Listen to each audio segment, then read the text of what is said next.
இன்றைக்கி ஒரு சுவையான மசால் வடை, பருப்பு வடை, கடலைப்பருப்பு வடை அதில் நான் உங்களுக்கு செஞ்சு காமிக்க போகிறேன். கடலைப்பருப்பை ஒரு 1 ஹவர் ஊற வச்சுருக்கேன்.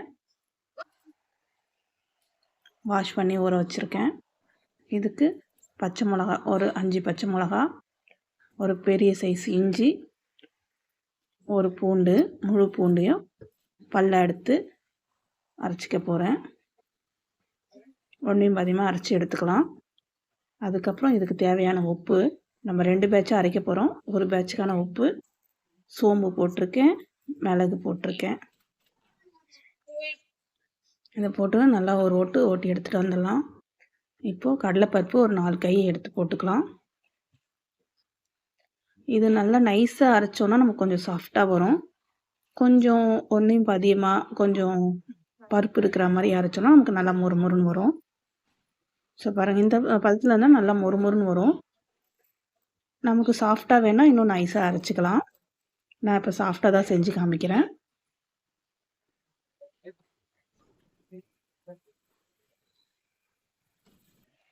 பாருங்கள், இந்த அளவுக்கு அரைச்சிக்கலாம். 2வது பேட்சையும் போட்டு எடுத்துடலாம். இதுக்கான உப்பு, சோம்பு மட்டும் இதோட ஆட் பண்ணிக்கலாம்.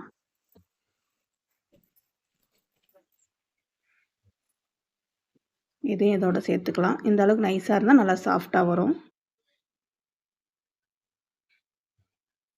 இப்போ இதை நல்லா மிக்ஸ் பண்ணிக்கலாம். இது நல்லா அந்த பச்சை மிளகா அந்த அரவையெல்லாம் மசாலாவோட நல்லா கலந்து விடணும். கலந்து விட்டுட்டு இதுக்கு கருவேப்பிலை, கொத்தமல்லி பொடிசாக கட் பண்ணதை போட்டுக்கலாம். பொடிசாக வெட்டி வச்ச வெங்காயமும் நல்லா உதுத்து விட்டு கலந்துக்கலாம். இது நல்லா டேஸ்ட்டாக இருக்கும். இந்த மாதிரி நீங்கள் ஒரு வாட்டி செஞ்சு பாருங்கள். எப்படி வந்ததுன்னு வந்து கமெண்ட் பண்ணுங்கள்.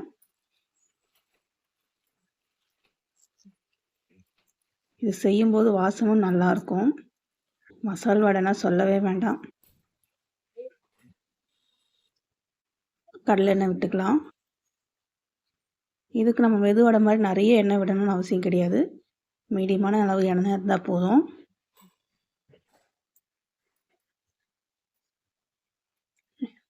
மெது வடைக்கு நம்ம இது மாதிரி உருட்டி வைக்க முடியாது. ஆனால் கடலைப்பருப்பு வடைக்கு நம்ம இது மாதிரி உருட்டி வைக்கலாம். உருண்டை நிற்கும். எண்ணெய் காஞ்சிடுச்சு. இப்போ தட்டி போடலாம். நம்ம தட்டி போட்டோன்னே பாருங்கள், மேலுக்கு வருது. நல்லா எண்ணெய் காஞ்சிருக்கு. நம்ம உருட்டி வச்சுருக்கிற அத்தனையும் தட்டி போட போகிறோம்.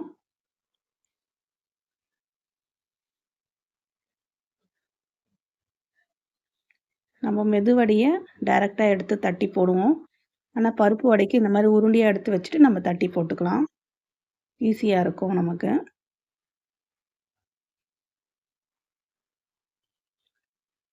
இதில் பபுள்ஸ் நிறைய வரும். வடை வேக வேக அந்த பபுள்ஸ் எல்லாம் குறைஞ்சிரும். பபுள்ஸ் எந்த அளவுக்கு குறையுதோ அந்த அளவுக்கு வடை நல்லா வெந்து வருதுன்னு அர்த்தம்.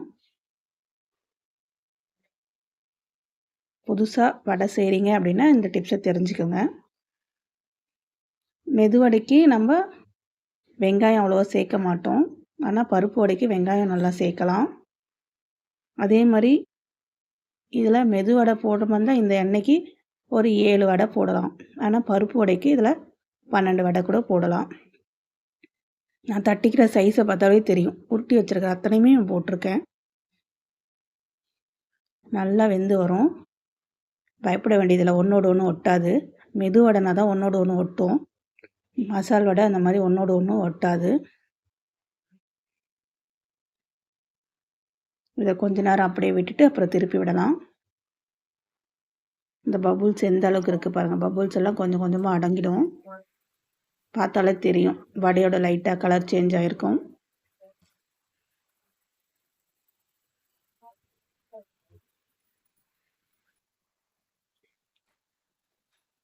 ஒரே பேட்சில் எத்தனை வடை போட்டிருக்கேன் பாருங்கள். மேல் லேயர் உங்களுக்கு தெரியுது, அடியில் ஒரு லேயர் இருக்குது வடை.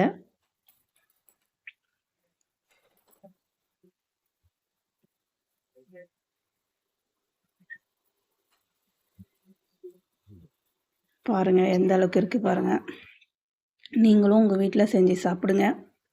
செய்ய முடியாதவங்க நம்ம கிச்சனில் ஆர்டர் பண்ணி சாப்பிடுங்க. நீங்கள் ஆர்டர் கொடுத்ததுக்கப்புறம் தான் நாங்கள் செய்யவே ஸ்டார்ட் பண்ணுவோம். வெஜ்ஜு, நான்வெஜ்ஜு எல்லாமே நம்ம பண்ணி கொடுக்குறோம்.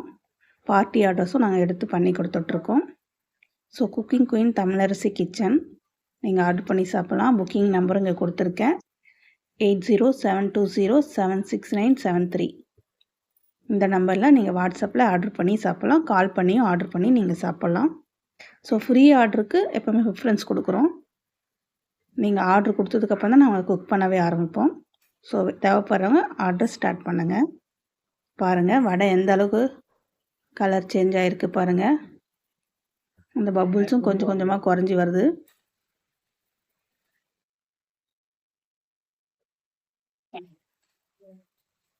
இந்த ஸ்டேஜில் நம்ம வடையை எடுத்துடலாம்.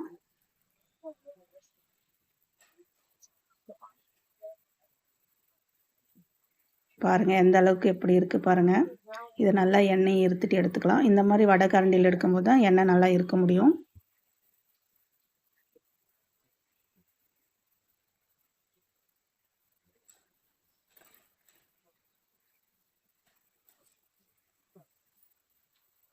பாருங்கள் வடை எல்லாத்தையும் நம்ம எடுத்துட்டோம்.